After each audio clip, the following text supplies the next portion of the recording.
الرجیم بسم اللہ الرحمن الرحیم۔ آپ صلی اللہ علیہ وآلہ وسلم نے فرمایا، یقیناً سب سے بڑے گناہوں میں ایک یہ بھی ہے کہ کوئی شخص اپنے والدین پر لعنت بھیجے۔ پوچھا گیا، یا رسول اللہ صلی اللہ علیہ وآلہ وسلم، کیا کوئی شخص اپنے والدین پر لعنت بھی کر سکتا ہے؟ آپ علیہ الصلوۃ والسلام نے فرمایا کہ وہ شخص دوسرے کے باپ کو برا کہے گا تو دوسرا بھی اس کے باپ کو اور اس کی ماں کو برا کہے گا۔ عزیز طلبہ، صحیح بخاری کی یہ حدیث بڑی اہم آپ کو بھی لگی ہوگی، دل کو لگی ہوگی کہ کتنی بڑی بات ہو رہی ہے۔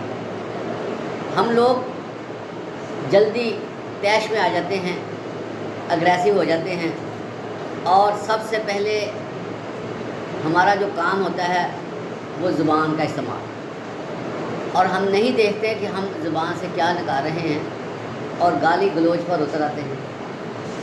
اور اب دیکھیں نا، اللہ کے نبی کا فرمان اور موجودہ حالات دیکھیں، اتنی جلدی ہم کسی کی ماں کو گالی لگا دیتے ہیں۔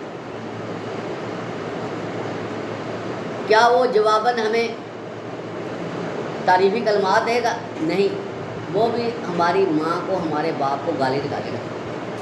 اور آپ صلی اللہ علیہ وسلم نے فرمایا کہ بڑے گناہوں میں سے یہ گناہ ہے کہ تو کسی کے والد کو برا کہے یا کسی کی ماں کو برا کہو، وہ جواباً تمہیں کہے گا تو صاف ظاہر ہے کہ تمہاری ماں پر، تمہارے باپ پر لعنت ہو جائے گی۔ اس لیے عزیز طلبہ، زبان کا استعمال بڑے سوچ سمجھ کر کرنا چاہیے۔